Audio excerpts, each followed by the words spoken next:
I was one of the founding members of the Black Caucus, Seattle, Washington, 1970. A group of us, spearheaded by Mariana White Davis,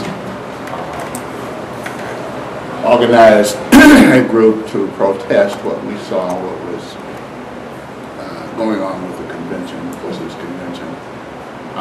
Literally, there were people who were speaking about African American literature in particular, but other topics as well, who had very little knowledge of that. And we called them at that time instant experts on African American literature and culture.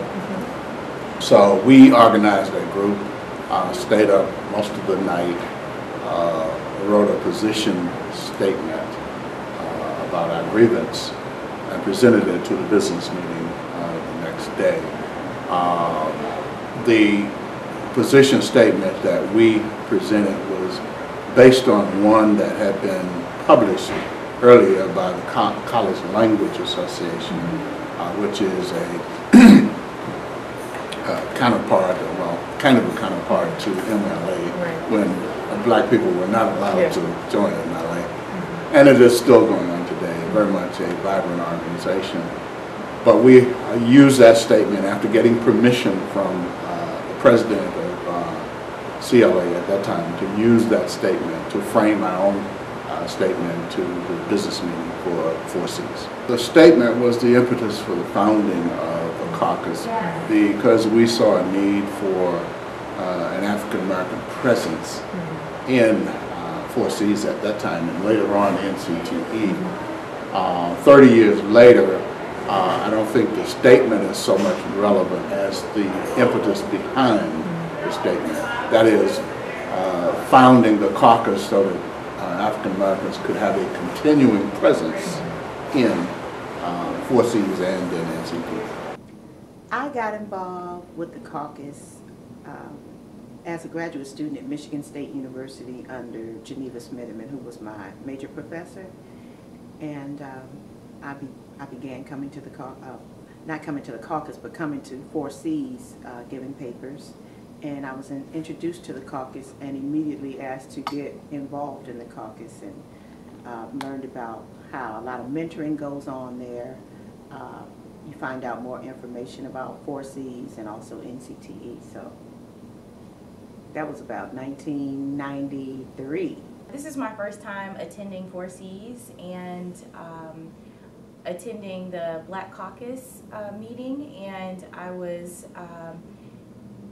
delighted to be able to talk to senior faculty in my field and to get the mentorship that I needed as a junior faculty member. Mariana Davis, to be to the point, was probably the most influential. But there were others who mentored me. Two of the stalwarts in African American literature, Richard K. Barksdale and Darwin T. Turner, who were both not only my mentors but my professors at the time, and two of the leading scholars in African American literature, as a matter of fact. And I was quite lucky to have studied under both of them. But they were there, and then there were other people like Charlotte Brooks and Marjorie Former. Mariana Davis and I became friends in 1968, which was my first NCTE convention. We met, and she was always a driving force in NCTE, not so much 4Cs, but NCTE.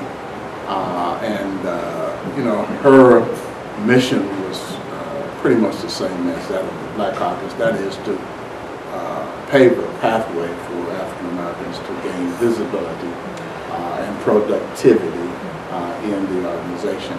And as we worked together throughout her tenure at the organization and mine, she had long since stopped coming to NCTE and 4Cs. 4Cs was not really her cup of tea, but she was chair of 4Cs. So, she and I were instrumental in getting her elected as the first African American chair of forces. Okay. Dr. Geneva Smitherman? Oh, she means a lot to the caucus. Well, basically, she wrote one of the seminal texts, I think, for African American rhetoric, composition, and not just African American, but I think for composition and rhetoric and language and linguistic scholars in general, she has written one of the seminal texts. And she's a good role model, especially for me, because she was someone who came from the working class and had a good, a lived understanding of what it's like to be a black person going through the educational system, of being discriminated against for the way that you talk, and not even having a name for your language. So she came through the educational system, experienced the discrimination, was actually made to take a speech correction class before she could get her teaching license, and she became this, humongous linguist. And she went back and, learned the history of the language, learned the linguistic aspects of it, the cultural aspects, the historical aspects of it, and the educational implications of all of that. And it just gave me, as a black woman coming from Cleveland, Ohio, from the hood, and also struggling through Cleveland State University as an undergraduate student, and being made to feel like, I didn't have what it took to be a college graduate, and finally running into her book. And then she came to my school, and I had read everything. By the time she came and gave a talk at Cleveland State, I had read everything that she'd written that I could find with her name on it. And she was just this laid-back sister, was like, I was asking her questions after her talk, and she was like, girl, you need to come and get in my program and get your PhD. And I was like, PhD? You think I could get one? And that was just, she was just a down-home person who could, do the high theory linguistics, the communicative competence type of ways of speaking linguistics, and also just give you that black woman talk that let you know that she knew what she was talking about. She could go on in any register you needed to hear it in. She just gave me that mentoring that I needed, and of course she introduced me to coming to the caucus. So she was like, and you need to get in the Black Caucus, and you need to do that. She was like, she just had this motherly style, and it worked with me because that was the culture that I came from. And I think she's just a great role model for a lot, not just me, a lot of black scholars, and a lot of scholars in general, not just black scholars, but people of color scholars, and white, whatever. I think a lot of people, she has been a definite, huge influence on a lot of people.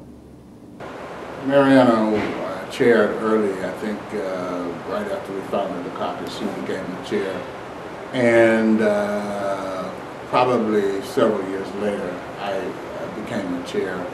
But we were dealing with the same issues, and that is access to NCTE as an organization and visibility in the NCTE as an organization. So because there was not that long a distance between the time that she served and the time that I served, we were concerned with the same issues. As we are today, as a matter of fact, we're still dealing with the same issues that we dealt with in 1970 as we are dealing with today. And so some of the things have not changed very much. The caucus has grown from the time that I first got involved with the caucus to now in some interesting ways. There were a lot of older faculty members in the caucus when I first joined, and a lot of what we did was kind of just listen. I don't think we were involved, but we were involved to the extent where people kind of just delegated things for us to do. It wasn't like we were generating ideas about where we thought the caucus should go. So the evolution that I see now is that a lot of younger graduate students come into the caucus with ideas about what they want to do in the caucus and how the caucus can be of service to them in this new age. And so I like that. I really like how the younger people are coming in with directions and talent that they want to use in the caucus. What I would like to accomplish as a caucus chair is to just be a part of the evolution of the caucus, welcoming new people into the caucus, letting people feel like this is our caucus. There's room for everybody here. We need everybody in the caucus. I want to be a part of just to say, wow, you know, that the caucus is really moving in some great directions. We now have 2-year terms, so this is my first year, basically. So I have 1 more year being the co-chair of the caucus. I was a little apprehensive about coming to the conference because I thought that it was a conference strictly for composition studies, and my work is in African diaspora literature. But that's one of the, I think, one of the great things I came out of the Black Caucus knowing was that this is for people who study and teach English. And my work as a diaspora person, as one who's studying Black women in literature, was welcomed, and they, of course, talked to me about opportunities to do other conferences, to publish work. So I was excited to make those connections, and I really hope, and I know that if I continue to grow in this particular organization, then it will open up a lot of doors for me. I see the roles of people of color in 4Cs as kind of limited. I see the same people a lot doing things, and it might be, you know, because I don't want to be phony, but I have made some choices in my life about what I'm willing to do in the organization. So in some ways, I can't say a lot because myself, I've limited, I made some choices about what I'm going to do in 4Cs and NCTE. And maybe other people have too, but I do notice a lot of the same people of color that are always drawn upon to do things. Now that might be the result of they're the only ones who are willing, I don't know for sure. But there's definitely room for a whole lot more because we have a lot of brilliant scholars of color in all of the ethnic and racial groups represented here. And I would love to see more of them in leadership positions. Well, there is a Black Caucus history.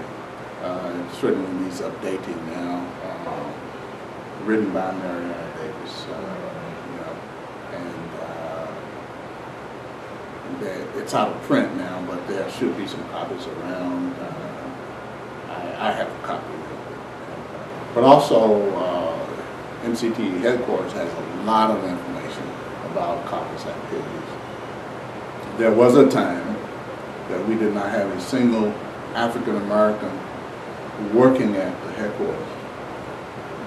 And the Black members of NCTE had to demand that they hire someone as a staff member at NCTE, and that's actually how Sandra Gibbs was hired. Wow. She was very good at keeping us posted on what was happening in the organization, issues that came up that we should pay attention to. She spearheaded many of the activities of the caucus, such as the Black Caucus Presents cultural activities,